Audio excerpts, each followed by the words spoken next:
अब बात करते हैं मेष राशि में बैठे हुए केतु की। यानी जातक की कुंडली में मेष राशि में, यानी जहां 1 का अंक लिखा है वहां पर केतु बैठा हो तो उसके क्या फल प्राप्त होंगे।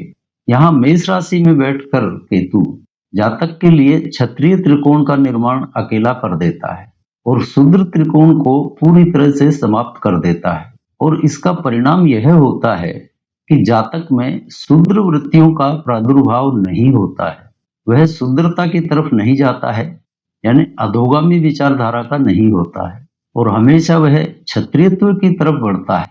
क्षत्रिय त्रिकोण कह लें, धर्म त्रिकोण कह लें, उसकी तरफ बढ़ता है। उसमें उन गुणों की प्रचुरता पाई जाती है। यदि आपका जन्म अश्विनी, मघा या मूल नक्षत्र का है तो यही केतु आपका नक्षत्र स्वामी होगा और नक्षत्र स्वामी है तो इस केतु का प्रभाव आपके जीवन में आजीवन रहेगा, वरना तो इसके दशा काल में इसके फल मिलेंगे। संतान पक्ष इन जातकों का बहुत बढ़िया रहता है। इनको पुत्र संतान भी आसानी से होती है और इनकी संतान यशस्वी और काफी ख्याति प्राप्त करने वाली होती है और अपने पिता से, यानी जातक की जो संतान है वह इस जातक से अधिक उन्नति कर जाती है। जातक स्वयं भी अच्छा ख्याति प्राप्त, प्रभावशाली होता है, यशस्वी होता है, अच्छी उन्नति करता है।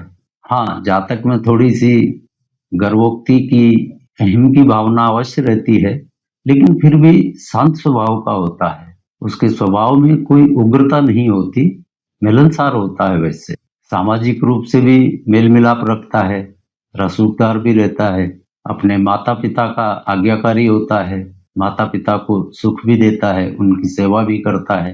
अब यह केतु यदि नक्षत्र स्वामी हो या शिक्षा काल में इस केतु का दशा काल हो तो जातक की उच्चतर विद्या आसानी से पूर्ण हो जाती है, कोई दिक्कत नहीं आती। बहुत उच्च विद्या आसानी से पूर्ण हो जाती है। यानी विद्या के मामले में, शिक्षा प्राप्त करने के मामले में केतु की यह सर्वोत्तम स्थिति है, बहुत सुंदर स्थिति बना देता है शिक्षा के लिए। कार्य रोजगार की बात करें तो इस केतु का दशा काल हो या नक्षत्र स्वामी हो तो यह उच्च स्तर की सरकारी नौकरी करता है और आसानी से प्राप्त कर लेता है।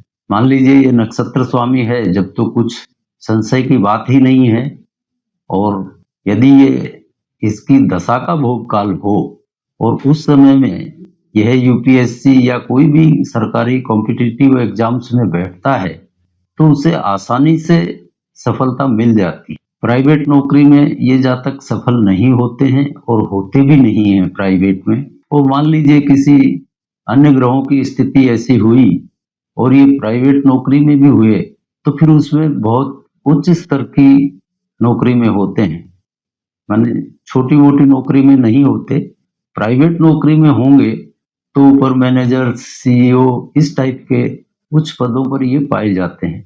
और ज्यादा करके या तो ये सरकारी नौकरी में मिलेंगे और सरकारी नौकरी में नहीं होंगे तो अपने स्वतंत्र व्यापार में सफल रहते हैं। यानी शिक्षा के मामले में, रोजगार के मामले में यह केतु बहुत ही सुंदर फल देता है। अब इसके नकारात्मक फलों की बात करें तो यह नक्षत्र स्वामी हो तो यह समझिए कि इसके अन्य भाई बहन नहीं होंगे, यह अकेला ही रहता है बहुत करके। और मान लीजिए इसकी दशा का आगमन हो गया तो उस समय में इसको भाई बहनों का कोई सहयोग नहीं मिलता, बल्कि वो इसके ऊपर एक बोझ ही होते हैं। यानी इसको भाई बहनों से कोई सुख की प्राप्ति नहीं होती है और ना ही इसके लिए वो सहायक सिद्ध होते हैं। जीवन साथी के मामले में बात करें तो कुछ ना कुछ खटपट रहेगी, लेकिन ऐसा भी नहीं है कि अलग होना पड़े या और कुछ हो, लेकिन अलग होने की स्थितियां बन सकती हैं बशर्ते मंगल धनु या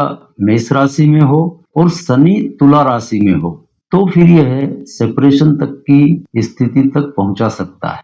तो ऐसे जातकों को थोड़ा इस बात का ध्यान रखना चाहिए कि जीवन साथी से ज्यादा विवाद नहीं करें और शांतिपूर्वक इस दशा को निकाल लें। यानी धनु राशि का मंगल, तुला का शनि, ये वैवाहिक जीवन में कहीं ना कहीं खराबी ही पैदा करता है।